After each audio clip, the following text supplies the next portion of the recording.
Ladies and gentlemen, good day and welcome to the Computer Age Management Services Q2 and H1 FY22 earnings conference call. This conference call may contain forward-looking statements about the company, which are based on the beliefs, opinions, and expectations of the company as on the date of this call. These statements are not the guarantees of future performance and involve risks and uncertainties that are difficult to predict. As a reminder, all participant lines will be in the listen-only mode, and there will be an opportunity for you to ask questions after the presentation concludes. Should you need assistance during the conference call, please signal an operator by pressing star then 0 on your touchtone phone. Please note that this conference is being recorded. I now hand the conference over to Mr. Anuj Kumar, Managing Director, Computer Age Management Services. Thank you, and over to you, sir. Thank you, Aman, and good afternoon, everyone. Thanks for making the time to participate in this earnings call of CAMS. I will begin by giving you a brief overview of the business highlights of the quarter that has just gone by, and I'm sure most of you would have seen our results in our filings that were made yesterday. Overall, the second quarter was marked by several operational highs that we encountered in our business. We saw strong signs of, and I'm talking about the mutual fund industry right now, which is the core business revenue that we report. We saw strong signs of engagement of consumers with the mutual funds as a product, and strong and vigorous activity across the board in various facets of the business that the AMCs do. Overall, we saw a historic high in transactions. You would have seen a number of 102.5 million or over 10 crore overall transactions that we did in the second quarter. This was almost 17% higher than what we saw in the first quarter of the year. So sequential quarters, the absolute number of transactions was about 17% up. 87.5 million, going up to 102.5. We also saw a very strong SIP registration metric, and as you know that this is a good indicator of retail participation in the marketplace. 44 lakh, this is a gross number, 44 lakh new SIPs were registered on behalf of our clients during the quarter. The corresponding number for the first quarter was 28 lakh, so that's a significant expansion. Again, a good consumer engagement metric. We saw several large NFOs, and these new fund offerings, are made from time to time by mutual fund houses to introduce a new product or in a new asset category. Almost 30,000 crore plus, and this is a landmark number because it has not happened for many years, this kind of money collection. CAMS service AMCs did large NFOs and collected over 30,000 crore of assets, mostly in the equity arena in this period. We've been speaking to you about the Franklin Templeton MF transition. This transition, a very complex set of activities which lasted over a year and then came together in the month of July. We brought both the employees and the business over on 19th of July, and since then it is being run as a regular contract gets delivered. All the business reporting, including the revenue and profit figures, are therefore inclusive for the proportionate part of the quarter, for the second quarter for the Franklin contract. From a digital perspective, our website serviced over 20 lakh visitors every month during the second quarter. This was over 100% up quarter on quarter. MyCAMS, which you know is a very popular investor app for mutual fund transactions, added over 1 lakh investors, new investors every month. And saw for the first time ever over 1 crore logins in the month of September. Which is again indicative of how well consumers are monitoring their portfolios and are transacting through us. And then you all read about MF Central, which is a utility which was put together at the specific behest of regulatory guidance, and both CAMS and TFL put this together. This went live in the month of September. saw upwards of 75,000 registrations. These are basically investors who are trying to look at a combined portfolio across all mutual funds in India, not the scam service funds. And then from a non-financial transaction perspective, like changing a bank or adding a nominee, they're able to do all of these transactions again across all mutual funds in India. It's a unique proposition which just went to market in September and is seeing good traction initially. So those were key highlights in terms of operating numbers and digital products that we run for a client. Outside of mutual funds, our CRA business, the NPS CRA business, is ready for a soft launch at the end of this quarter and a regular market launch in the month of January. The build-out for that is in progress, and every activity relating to how we will onboard customers, commencement of the ENPS business, etc., is being undertaken, so that's in good shape. On the other initiative, which is account aggregator, you have seen a lot of activity both in the media and outside in terms of coverage, articles, use cases, and participation, B2B participation, which we have seen. This is run in a subsidiary called CAMS FinServ, which is the account aggregator. We've also, over the last 2-3 quarters, seen that there is a strong demand for a technology service provider in the medium and small corporate consumer space. People who don't want to invest a lot of money in building out their own interfaces and integration capabilities and ability to create content architecture, etc. So two offerings therefore. There is a TSP offering and there is an account aggregator offering, both B2B. We are active in the market, seeing interest.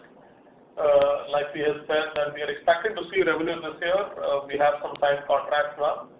So it's a good beginning.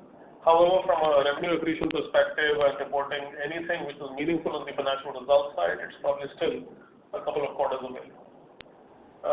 We are also now ready to go live with our activities in the GIFT City. This office we may have shared with you. We had applied for permission in July, August.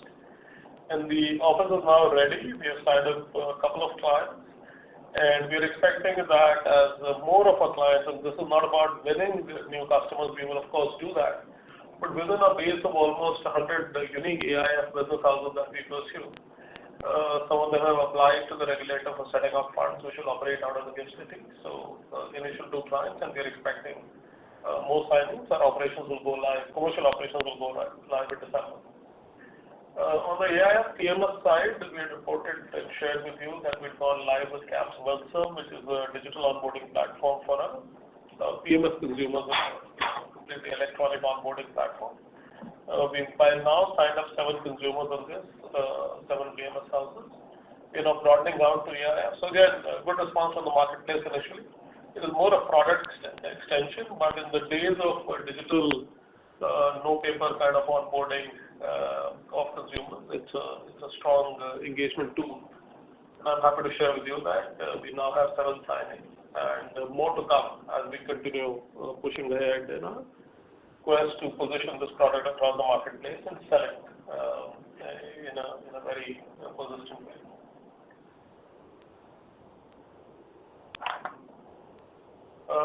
Overall, from a mutual fund industry, and I'll talk about assets. These are public figures. You've seen most of these either through what comes out on the AMFI website and through their media releases, etc. But I'll go through this. Has been a very strong quarter overall for the industry and for us as far as assets are concerned and equity assets both. You know that equity assets had kind of languished for a period of time in an era which ran for almost 4 successive quarters, where there was no positive accretion in terms of net sales being positive for equity. That has now been broken. Overall industry AUM at 36.2 trillion or 36 lakh crore plus, which grew by almost 31% year on year, 9% quarter on quarter, so very strong overall growth. And within this, when you see equity assets for the industry, beating the growth rate of overall asset growth, so 47% plus on equity year-on-year growth. This is industry, this is not CAMS, this is overall industry, and just short of 15% quarter on quarter. when you see CAMS growth, again, very, very significant and in line overall with the industry, 31% plus year-on-year overall asset growth. Our assets ended at about 25.5 trillion, the highest ever that we've seen, and quarter-on-quarter double-digit growth, 10.7%. And similarly, equity is far ahead of overall asset growth at 53.5% year-on-year, and then quarter-to-quarter, sequential quarter, just under 20% at 19.8%. We retained a market share at 70%. All of these numbers, of course, include the franchise assets that came in, so they got counted during the quarter. But overall, very strong growth for the industry and for us, both from a year-on-year and a quarter-on-quarter perspective across all asset classes, but particularly in equity, which kind of is much ahead of the aggregate industry across all asset classes. Net inflows into equity assets, like I said, that was a very muted metric for almost 4 quarters running, all of FY21. Continues to be net positive during the quarter. Gross inflows through SIPs, which you know is considered a very stable source of net accretion in the industry, because this money continues to come in. It's based on standing instructions that clients, and given they don't look at it every month, grew 16% quarter-on-quarter. And the overall growth, of course, was driven largely by the momentum in equity assets, both through sales and through mark-to-market.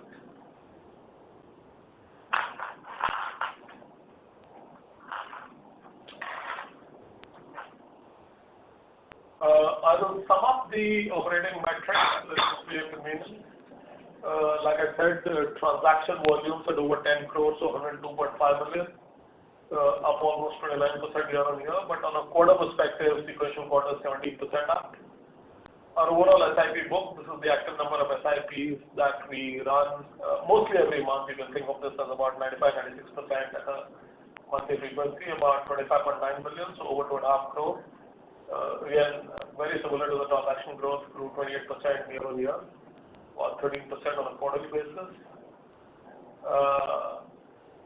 Systematic transactions grew, and this almost mirrors the growth in the SIP book, 31% year-on-year, about 19% on a quarterly basis. Live investor folios at 4.67 crores, about 46 million plus. Again, steady growth, 12% quarter-on-quarter, 17% annually. And then the industry, and especially the CAMS service fund, saw a very strong quarter on new unique investors. Again, you know that this is a very important metric for the industry, because this shows the number of new consumers which are engaging either in a do-it-yourself mandate or haven't sold the product, but either way is joining the industry. This unique investor count has now expanded to about 184 lakhs, so 1.84 crore. 14% up year-on-year, about 8% quarter-on-quarter. So across core metrics, if you see aggregate number of transactions, SIP transactions, SIP collections, new folios created, unique investors serviced, and then every trend that you saw on the sales side, I think perhaps one of the best quarters in recent times. That when read with new fund offerings and their collections, and the grassroots-based side, I think has kind of been a foundational step in creating metrics that all of us see which turn into operating and financial metrics. So a very satisfying quarter for the industry, and because we are very closely linked with the mutual fund industry's fortunes, very satisfying for us to move on. I will hand over to Ram Charan to talk a little about the financial numbers. Ram, over to you. Thanks, Anuj. So I will just go over the financial numbers in terms of the revenue, the asset mix, as well as the profit numbers. From a revenue perspective, the current quarter, which is Q2 of FY22, we clocked a revenue of 297.5 crores, which was up 33% year-on-year and 13% quarter-on-quarter. The comparable numbers was for Q4 FY21 was 171 crores, and for Q1 of FY22 was 201 crores. So that's a 33% increase year-on-year and a 13% increase quarter-on-quarter in revenue. The mutual fund revenue, which is the bulk of the revenue, was 205 crores for the quarter, which was up 34% over the same quarter last year and 13% over the sequential quarter. We generally break up the revenue into three components. One is the asset-based revenue for MF, other is the non-asset-based revenue for MF, and the third is the non-MF revenue. On the asset-based revenue, again, it was a growth of 32.5% compared to the Q2 of last year, which was at 173 crores for the current quarter as opposed to 131 crores. The sequential quarter number was 155 crores, so we were up 11% sequentially also on asset-based revenue. The asset-based revenue, it's mainly the BIPS-based billing that we do to our customers based on the average assets under management. This tracked the increase in the AUM too, which was up on the similar percentages quarter on quarter as well as year on year.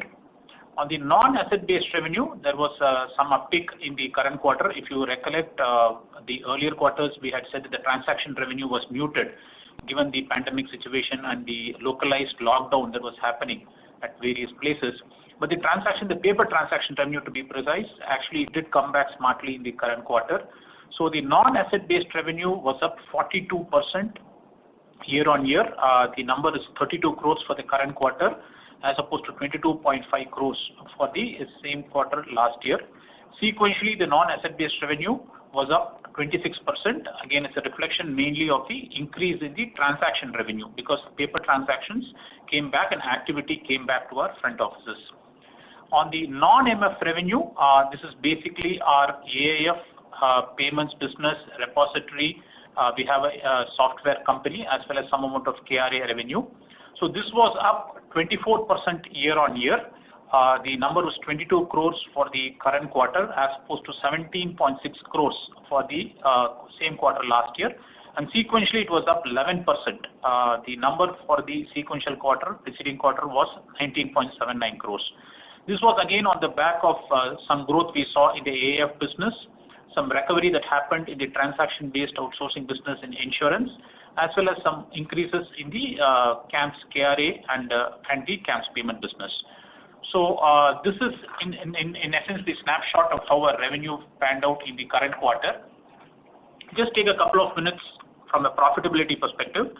So the operating EBITDA for the quarter was at 99.86 crores. Just to clarify, this 99.86 crores EBITDA is calculated as if the rent is taken as an expense and not capitalization of leases. If you actually took the lease as capitalized, then the operating EBITDA will be a little higher than this. 44% is the operating EBITDA if you go on the non-Ind AS 116 basis. And the Ind AS 116 basis, it was at 46.5%. The corresponding number for the last quarter sequential was 87 crores, and for the Q2 of FY21 was 68 crores. So that's an increase of 47% of EBITDA year on year and of 15% almost quarter on quarter. On the PBT, we again increased the PBT to 96.47 crores as opposed to 66 crores in the same quarter last year. That's again up by around 46%. So, and the PAT was at 72.56 crores, which was 48% more than the Q2 FY21 number of 49 crores. And sequentially also it was up 15% over the number of 63.24 crores, which was the number for Q1 FY22. So overall, if you see the increase in sales, we have actually seen increase in EBITDA margins, smart growth in the EBITDA year on year as well as quarter on quarter, and PBT and PAT also mirroring the same change. Our return on net worth was 50%, which is a reflective of not only the increased profit that we clocked, but also there was some distribution of dividend in the last quarter. Overall, the board was pleased to declare a second interim dividend of 9.5 rupees per share in its board meeting, which will be dispersed in due course, with 24th being the record date for the dividend. And we ended the quarter with a cash and cash equivalent of around 378 crores. This number does not include the amount we hold in the escrow account for our payment business or stamp duty, and is after the payment of the first interim dividend, which was happened in August or September. So this is a snapshot of the financials. In the presentation, I urge you to have a look at the trend analysis, which we are given in terms of the revenue, operating EBITDA, PAT, and PBT, which all shows an increasing trend. And there are also the numbers for the balance sheet and the prior year numbers in the earnings presentation. Please feel free to have a look at it, and you can get back to us in case there are questions. With this, I hand it back to Aman, the moderator, to kind of open the floor for questions. Thank you very much. Ladies and gentlemen, we will now begin the question and answer session. Anyone who wishes to ask a question may press star and 1 on their touchtone telephone. If you wish to remove yourself from the question queue, you may press star and 2. Participants are requested to use handsets while asking a question. Ladies and gentlemen, we will wait for a moment while the question queue assembles. Anyone who wishes to ask a question may please press star and 1.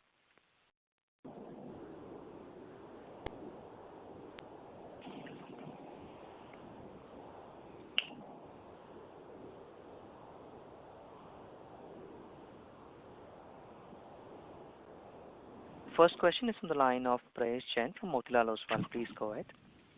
Hi. Good evening, everyone. Congratulations on great set of numbers. Just a couple of questions from my side. Firstly, could you give some understanding now about your account aggregator model, revenue models wherein how would you earn revenues? What kind of costs would be there? What kind of profitability would be there in this business now that we are quite close to implementing the same? And secondly, on your cost front, could you the employee costs have gone up. Any one-offs sitting there with regards to FP acquisition? And in fact, with regards to FP, really commendable job that you had mentioned that the business will not be would take some time to break even, but that in fact doesn't seem to come through in the EBITDA margin. So is that the fact that the business is turning profitable from quarter one itself, or could you just throw some light around that? Those will be my two questions. Okay.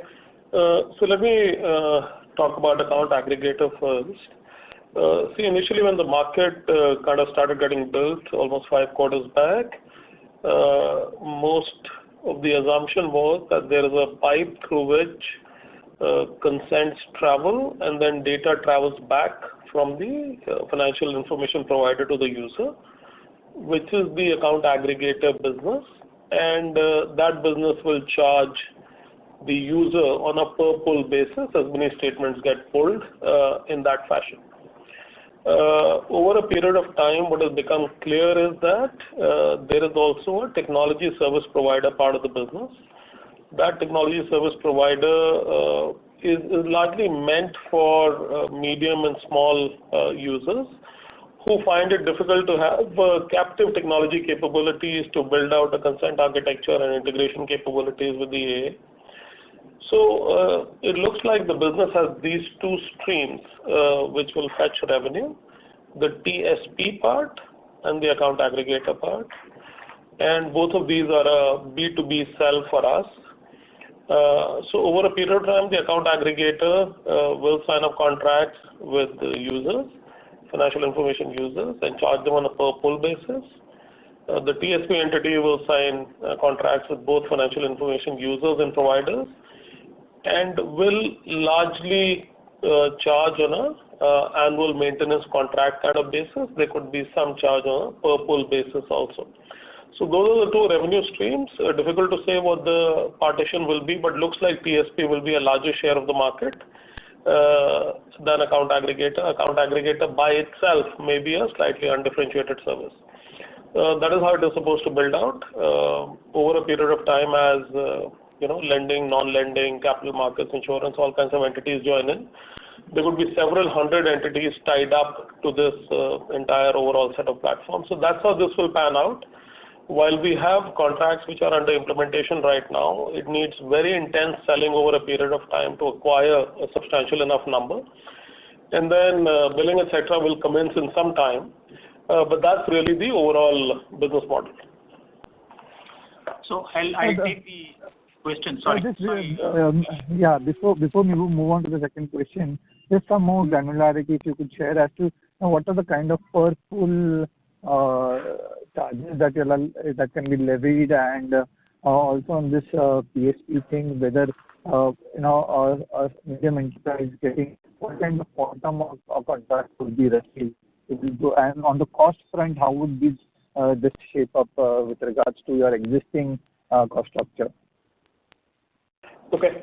So I'll give you some very broad indicators. You can think of it this way, that account aggregator single pull, depending upon what are the unit economics for a particular relationship, could cost anything between 5 rupees to 15 rupees. Take them as indicative numbers, not precise numbers, but that is how the whole thing will pan out.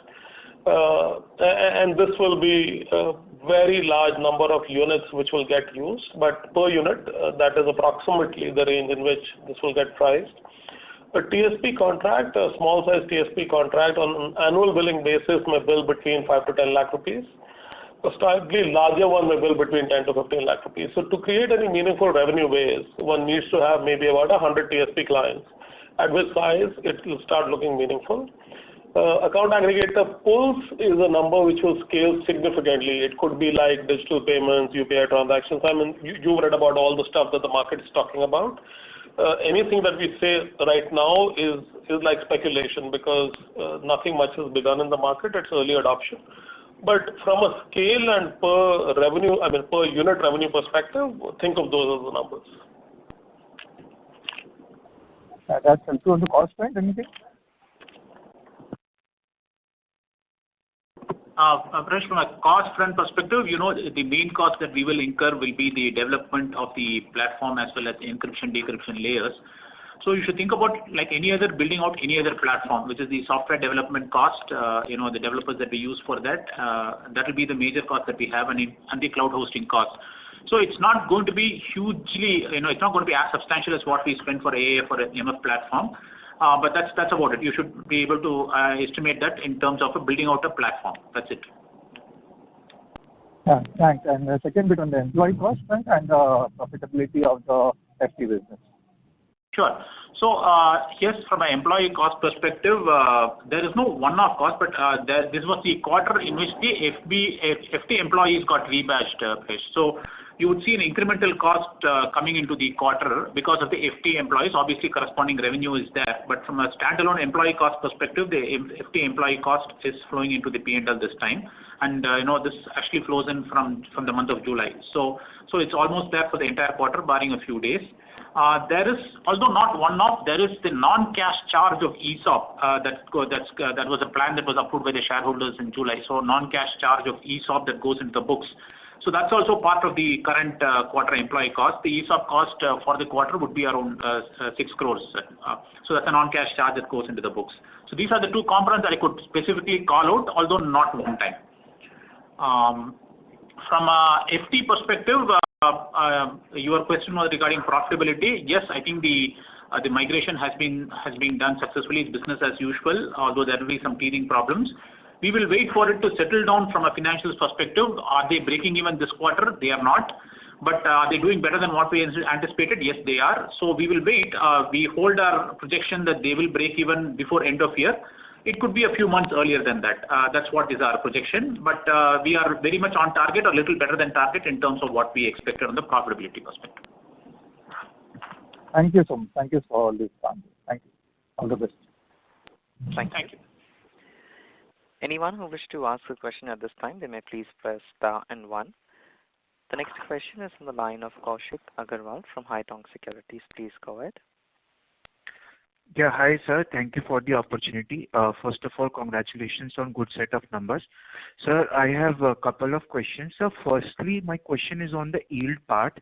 So when we talk about the asset-based revenue, and as highlighted during the call, this is basically charged on the AUM, but we are seeing a lot of popularity on the passive side. And many of the clients which CAMS handle has came up with lot of passive schemes in the NFO through the NFO route. So how are the yield trajectory for the company going forward, and do we see any compression on the yield part for the company? That is on first thing. So second question is on the NFO side. Basically, I want to understand the economics for the company, like for the CAMS, whenever a company come up with the IPO, any AMC come up with the NFO. So how does this benefit us in terms of the top line? And my last question is on the MyCAMS app, on which, as highlighted by Anuj sir during the initial remarks, that new investor were onboarded. So I just wanted to understand, are we playing some sort of a distributor role over here, and are we earning some commission income also? So sir, these are the three questions. Okay. So let me talk about passives first. You're right. We have seen across the board in the marketplace over the last maybe 4 to 5 months, a set of products being launched on the index and ETF side. Just keep in mind that a lot of this activity is about placing the product on the shelf. From a consumption perspective, if you see, and I'll take our assets, about 8% of our assets comprise ETFs. So if I just take the ETF category, and within that, under 1% comprise retail ETFs. So while 8% of our overall assets comprise ETFs, that 8 is equal to 7 plus 1, 1%, and 1 is an exaggeration, it's a much smaller number of retail ETFs, and then the balance 7 is institutional, most of which is EPFO money. So while from a product category, you're correct, everybody is trying to place the right product on the shelf, the product isn't selling as much as one would have thought. For passives, obviously, the yields are smaller. One, of course, the intensity of activity is lesser for us, and that's really the core operating metric. But is that influencing yields, or is that any meaningful force which is influencing the yields right now? The answer is no. The second thing is, as far as NFOs are concerned, you know that category-wise, it is one scheme offering that is allowed. So a lot of the NFOs are around innovative categories. When they come up, our job is to make sure that the lakhs of investors and some of these successful NFOs may get close to 250,000 or 500,000 investors coming in. All of them are onboarded accurately. All the initial setup activities are done. The accounts are matched, and that investor successfully becomes our investor. We get about a total of 10 to 12 days to do that, but it's an intense 2 or 3 day period when all of this concludes and 80-90% of the traffic is to be handled. Once onboarded, it is part of the AUM and the transaction architecture through which we charge. So it just becomes part of the base. For the coming in category, there are some revenue lifts. One is, of course, the new transaction, the NFO transaction is chargeable for us. And secondly, whenever it comes in, there are a lot of new investors to mutual funds who have to go through a KYC process. So those are small lumps of revenue that come in. But other than that, after the NFO is concluded, all of that is part of the base asset quantum and the base transaction count quantum and continues to be charged like that. Lastly, on MyCAMS, as you know, we have steadfastly kept away from any form of advisory, any form of recommendations, and we absolutely do no selling. So this is completely, I would say initially when MyCAMS was designed, it was supposed to work as our investor service centers work, just a digital investor service center. Over a period of time, it has got very smart tools and techniques which can tell you about your IRRs of holdings, your tax statements, grandfather taxes, and those kind of things, and gives a complete portfolio view. But we do not sell, we do not recommend, and therefore there is no distribution-like activity, not even a sliver of it, and there's no revenue coming from any of that scope. Okay. Thank you, sir. That was really helpful. Just one follow-up question. So for the first half of this year, your asset-based revenue has grown by approximately 33 odd percent. So can you just tell about what would be this, how much would be the cushion coming into this growth on account of this NFO which has happened during this last 6 months? See, I can give you a broad metric. I mean, I don't know whether we can answer this question very precisely, but I'll tell you this. Think of all the NFOs as having come in the equity category. Again, that's not 100% accurate. That's more a directional statement, but take it as a directional statement. Okay. And then take our equity base is about in the range of 10 to 11 lakh crores. So this was about a 3% expansion in equity assets. Equity assets are about 60% of our asset revenue. So you can think of this as about 3 to 4% of the overall revenue expansion, which means it was a meaningful contributor. Let's say if you just took the quarter, you're talking about year-on-year metric, but if you just took this 3% over the 33%, that tells you that they had a meaningful contribution of about 1/10 of the overall AUM-led fee expansion. Thank you so much, sir. That was really helpful. That's it from my side. Thank you. The next question is from the line of Puneet Kumar from Reliable. Please go ahead. Mr. Anuj, number one, I would like to congratulate you for a fantastic set of numbers. And the presentation was very elaborate and very micromanaged. Thank you so much. I have a broad level question that the fantastic number comes with top line of 22.9%. Second is the sign of efficiency, which is the bottom line, which has grown but grown lesser, which is 17.6%. And the third is future, which tells from the depreciation, the kind of assets the company is investing, which is 11.2. So talking in isolation, all the three numbers are good, but efficiency seems to be lesser than the top line, and the growth future looks to be slightly looking purely at financial angle. So I would like to have a word either from you or the CFO. Thank you. Yeah, sure. So let me answer that question. So actually our margin expansion has been substantial. If you actually look from a quarter-on-quarter perspective or from a year-on-year perspective, we've actually grown PBT by almost 46% year-on-year and 14% quarter-on-quarter. So it's almost like, it's not as if the spend that we do is proportional to the revenue that we get. So if you see, the revenue has grown by 13% quarter-on-quarter and the profits have grown by 13% quarter-on-quarter. So we are retaining the efficiencies of cost, and so we do not see a depletion because of any inefficiency from a cost perspective. From a depreciation, we are an asset-light business. Our investment is more on information security, on storage, and on servers and computers, and some amount of facilities related. So you will find that it's a smaller part of the entire cost equation, and whatever creep up that happens in depreciation is because of the investment that we make in the IT infra to keep in a line with the regulatory requirements. For example, we are required to maintain a 2x computing and capacity. So we'll have to invest a lot of compute, storage, and servers for that. But for that, I think our profits have kept pace and have done better than the growth in revenue over a period of the last few quarters, and the trend seems to continue. I was only talking with respect to last quarter, and I'm comparing year on year, not quarter on quarter, which is only in the IT industry phenomena. Yeah, year on year, I think our revenue grew by 33% and our profits actually grew by 45%. The quarterly statement which has been printed on the stock exchanges doesn't show. It is 22.9 and 17.6. So there are two statements that you'll have to look at the consolidated numbers.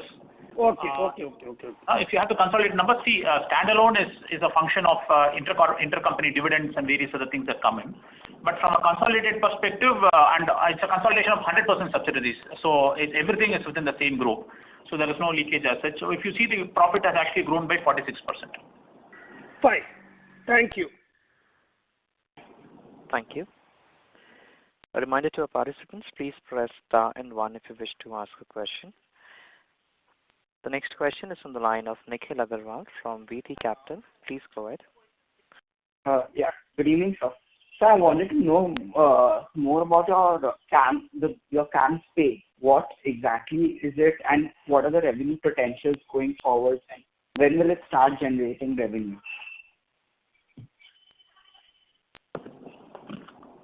Yeah. So let me just clarify. CAMSPay was incorporated as a subsidiary last year, but the payments business as such is very old. We've been doing it for more than a decade in CAMS. It's run as a SBU in CAMS. It's a business that's up and running for the last, in fact, we have a line share of the SIP processing for the mutual fund industry. So the CAMSPay business is up and running. In fact, it's one of the contributors to the non-MF business. It almost contributes like 25% of the revenue for the non-MF revenue perspective. It's a profitable business which is running predominantly on the ACH platform now and got enabled for other digital things like IMPS, net banking, UPI in the last few quarters. We are very bullish on the prospects of that. But just to clarify, it's an existing business, which is a profitable business, high EBITDA margins, and currently run as a SBU in the parent company. Why we incorporated the subsidiary was to get a separate license and run it in the subsidiary, but that's on hold as of now. But the business is very much live and running in CAMS. So just think of it this way, that subject to a specific guidance, the subsidiary was created and the business was supposed to move there. That process is taking longer. So the subsidiary is capitalized but doesn't have any revenue. The revenue of the payments business continues to be in CAMS. Over a period of time, as the licensing in the subsidiary gets sorted, the business will move there, and then all the financials will be reflected in the subsidiary financials. Okay. Thank you, sir. So I wanted to understand, like, your charges, like for equity funds, you charge 0.059% of the average under assets under management. This 0.059% is the annual charge, right? Which you charge on a quarterly basis. Yeah, see, while not commenting on specific numbers for asset classes, but the basis is, yes, there is an average assets under management that we compute, and this is charged on an annual basis, yes. The charges which are mentioned out here, these are annual charges which you charge on a quarterly or a monthly basis. We do a monthly billing, yes. Okay. And so this the Franklin Templeton assets, they've been completely integrated into your system. So, like, what are the total AUMs and what are the total AUMs and Franklin Templeton? So this is probably available in the public domain. The average asset under management would be a little less than 60,000 crores, most of it being equity. That's the number published for Franklin Templeton. Yes, and it is fully integrated into CAMS back office. Oh, okay. Okay, that's it. Thank you. Thank you. The next question is from the line of Devesh Agarwal from IIFL Capital. Please go ahead. Good evening, sir, and thank you for the opportunity. I don't know whether you shared these numbers, but I wanted to know the number of FIUs and financial information providers that we have signed in the AA business. Yeah. So think of it this way, that we have signed up several FIUs. That number would be in the range of about 20 to 25 odd. For the TSP business, also we have signed contracts which are under implementation. But like I had said, these are moderate revenue contracts. So single contracts will only produce moderate revenue, and I've given you the range. And it requires some intense selling over a period of time for us to build a significant revenue base. That's a process which is underway and will continue playing out maybe over the next 6 to 8 quarters. Right. And in terms of exclusivity or moat, would it be like an FIU coming onto our platform will be exclusively working with us, or vice versa? Where can we create that moat? Is it in terms of providers or the ultimately users, the individuals, those will become the moat for the business? So there are two views that the industry is taking, and again, it will take time for this to pan out. So one of the obvious modes is on the TSP business.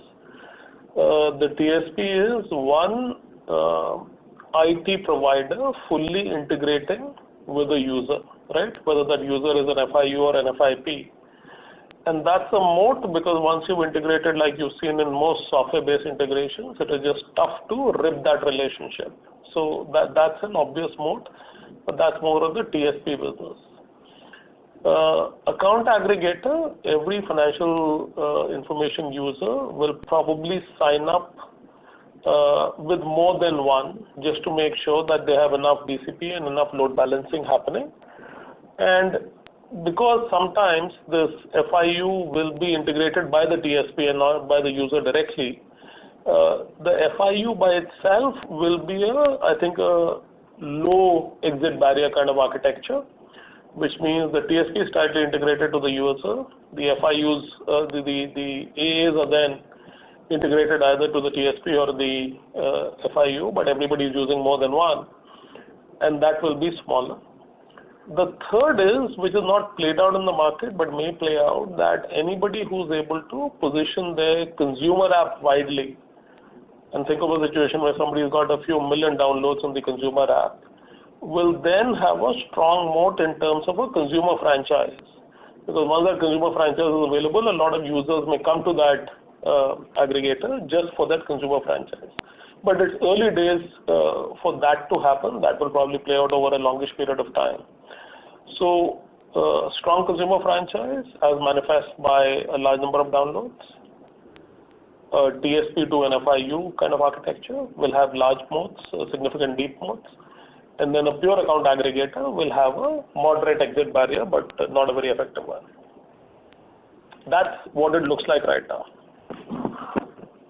Understood. And in our other new business, you said that we are ready for a launch in somewhere in Jan-Feb, the NPS CRA. I understand that I think NSDL and KFin are already working there. And you have also shared that the revenue base is 170 crores for the segment. So what is, I wanted to better understand the revenue model out here, and how would we get our share? Is it on the incremental that there will be a share, or even we can gain market share from the existing or incumbents? Yeah, so it's quite simple. Unlike in the mutual fund market, here you get paid on almost a per consumer basis. So every consumer who signs up with you in eNPS, that will be almost a direct consumption by a consumer. So the consumer comes onto a CRA platform directly. For corporates and government, it will be through a POP. A POP is basically a selling entity, point of presence. And therefore that selling entity has first got to integrate with us before we get the first consumer. So POP is a bulk acquisition, eNPS will be an individual acquisition, and we will get paid on a per consumer basis. So that is how the revenue build out will happen. Today amongst the two incumbents, one of the incumbents is much older and therefore occupies a disproportionate share of the market and share of revenue. As far as eNPS will be concerned, I think the consumer will go to the best provider, the most friendly app, the easiest onboarding and exit process. So that will be a more democratic kind of a marketplace. For the corporate and government, because every POP is now integrated with one of the two CRAs, and one-to-many architectures are not very common because it's a tight coupling.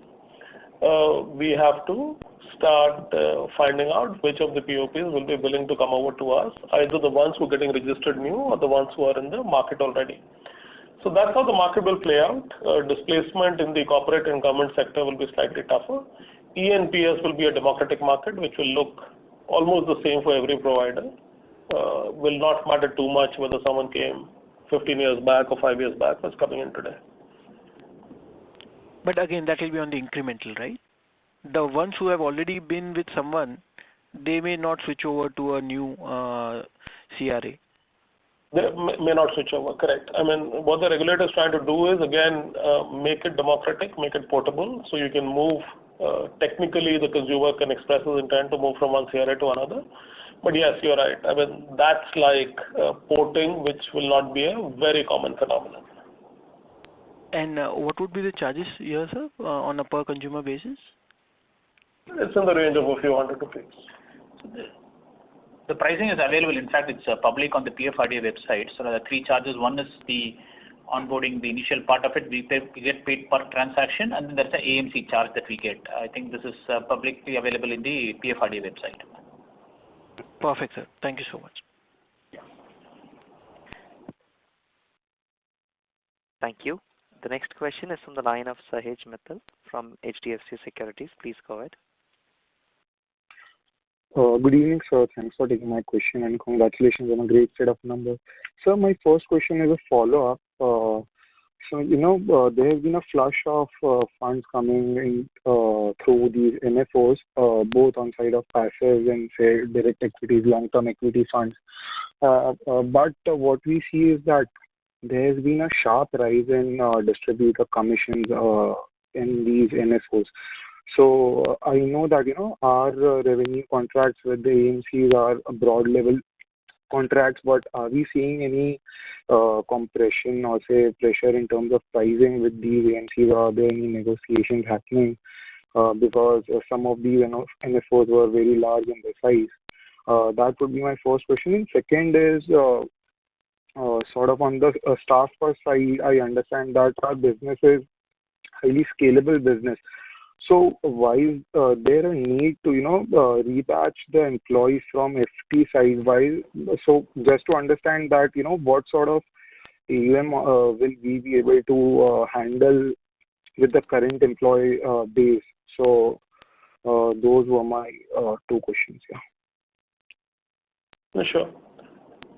So as far as commissioning etc. is concerned, there are, and I don't want to kind of comment on behalf of the AMCs, but I can just give you general background statements. AMCs have long-term strategies in terms of engaging with distribution and commissioning, and then they will have short-term moves in terms of what they want to do in a month or a quarter or in a product class.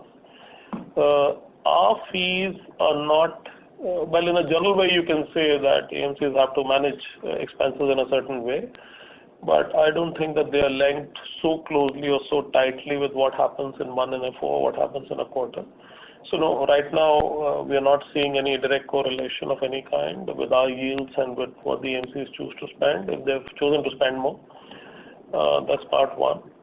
Part two, as far as FT is concerned, just think of it this way, that despite the very high level of automation and untouched by hand process execution, there is a significant amount of knowledge that this business needs. In fact, we run a large knowledge workers shop because the entire architecture and mode of execution of mutual fund transactions is very nuanced, very multi-layered, very detailed, and is accretive by experience. You just can't get an employee into a training room, training for 6 months and believe that he's as good as the rest, because it doesn't work like that.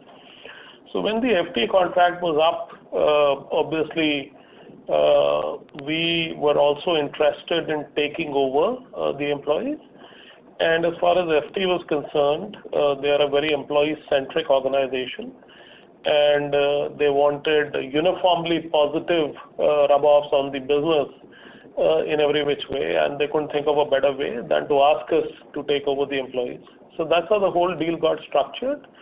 Those employees have now joined. There's always some bit of contraction, but outside of that contraction, those employees have joined. And one of the reasons why we've been able to kind of stabilize and make it steady within a matter of a few weeks is that the benefit of experience was with us. Without the benefit of experience, it could have been a job with at least one more notch of complexity if two. Thank you. The next question is from the line of Dipanjan Ghosh from Kotak. Please go ahead. Hi, sir. Congratulations on a good set of numbers. Two questions from my side. One is, if I see your asset-linked revenues, and just try to compute the yields using the average AUMs that you have reported, it seems that your calculated yields on the asset side, asset-linked revenue side, has been broadly flattish, even though the equity mix has kind of increased a lot in the last 2 or 3 quarters. So just wanted to get some highlights. Is it because the AUM is growing and there is the slab-wise pricing that is playing in? The second question on the account aggregator business, I mean, beyond the initial investments on a recurring basis, if you could share some light as to what will be the sort of recurring cost that you'll incur on a steady basis out there. Sure, Dipanjan. From the yield perspective, yes, you are right. There is a positive rub-off of the mix because of the increase in equity. Our yields have stayed same or marginally probably improved, but the reason for that is the telescopic pricing structure. As you see a broad, increase in the AUM, there is an automatic deflator that comes in terms of the pricing, because there is a slab-based pricing that we have. So that's only contributed to this keeping to the yields being flattish to very, very marginally up. That's the reason for the yield versus the movement in AUM. On the account aggregator, I think on a steady state basis, as I was indicating, what we will need is a development team, 20, 30 people to keep the development going, to increase the features on the mobile app and the platform, as well as increase the security features, plus the cloud hosting charges and the usual oversight. So it's not going to be a labor-intensive kind of a maintenance cost apart from the development and the upkeep and the maintenance as well as the hosting cost. Sure. Thanks. Just to follow up on the first part. So is it like, if let's say hypothetically if your equity mix was to increase, is there a situation where your yield, is there a number like where the AUM growth is let's say X% and equity mix increases by Y%, then it kind of counterbalances? Or is it a possibility if your equity mix increases significantly, then you kind of can probably see a margin expansion, assuming everything else is similar out there?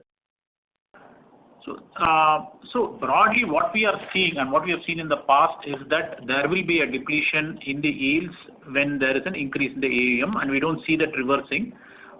Yes, if there is a huge increase in the mix and not the 3 or 4% that I'm talking about, it's probably much higher than that in terms of the mix, and it becomes very favorable to us.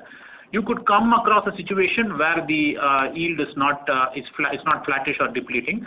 But what we have seen in our experience in the last few quarters over the last few years has been that increase in the AUM. There has been a decrease in the yield, and it's kind of balanced out the increase in mix. So that's the experience we have seen in the last few quarters for sure. Sure. Thank you. Thanks for the detailed explanation and all the best. Thank you. Thank you. Take the last question from the line of Mukul as an individual investor. Please go ahead. Hello, sir. Congratulations on a good set of numbers. So my first question is, can you give us the growth quarter-on-quarter and year-on-year, excluding the FT numbers on both revenue and EBITDA? So from a revenue side, FT you should assume we don't give specific customer-wise revenue, but if you broadly mirror the AUM, it's almost like 2% of the AUM. So you should broadly assume that the revenue is also in the same range, although we don't give customer-wise breakup. From an EBITDA perspective, as I mentioned earlier in the call, we are not yet EBITDA positive on FT, so I don't think it makes a very big difference from a profit perspective. Got it. So, sorry, I didn't catch on the revenue side. You're saying it's close to 3 bits of roughly 60,000 crores of AUM that they have? So we don't give specific pricing or numbers, but the AUM percentage, it's 60,000 crores upon the 25 lakh crores that we have, 25.5 trillion that we have, could be used as a broad basis to extrapolate. Okay, that proportion you're saying. Got it. Yeah. Got it. Also on the yield, I know there have been a lot of comments already on this call. You said that increase in the AUM has led to decrease in the yield. That is what the experience has been, but the change in the asset mix or asset class has more than offset or maybe offset the decrease in the yield. But do you see clients coming in asking for pricing decrease, or is it a fixed contract for like long-term 4 to 5 years? Some sort of competition has led to the big decrease apart from the increase in the AUM? So it is a bilateral contract, and different contracts come up for renewal at different point of time. So you will have the normal batch of customers coming up for price negotiations in later part of the year or early next year. This is kind of a usual practice. Whether AUM decreases or increases, we will probably have to go through the price discussions with the customers. And as in every bilateral discussion, obviously there will be some ask for discount, which we will have to negotiate at that point of time. So we're not seeing something abnormally different in terms of customers coming back to us. It's just a normal year in terms of price negotiations that happen with customers. Got it. As the volume of AUM increases, that's the normal negotiation that they come in with. Got it. Yeah. Third question is some guidance around FY22 numbers and growth and margins, or maybe short-term numbers, right? So we generally stay away from giving projections or guidance, but we have to track the growth in AUM. So you would have projections of AUM growth. Our asset-based revenue generally with a lag will track the growth in AUM. So while we do not give specific guidance on the next few quarters, I think people are bullish on the growth of AUM in the industry, and our asset-based revenue should broadly track the growth in AUM with a small lag. I think that's the way we should look at it. And on the margins, you're saying 44-45% is sustainable, or maybe there might be expansion in margin going forward also because of operating leverage. Is there a room for that?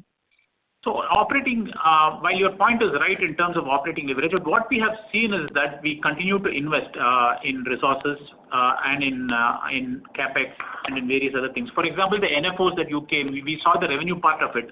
From a cost perspective, we have to do a short-term hiring of more than a few hundred people to ensure that the data entry happens. So there is always an increase in cost that accompanies the increase in revenue.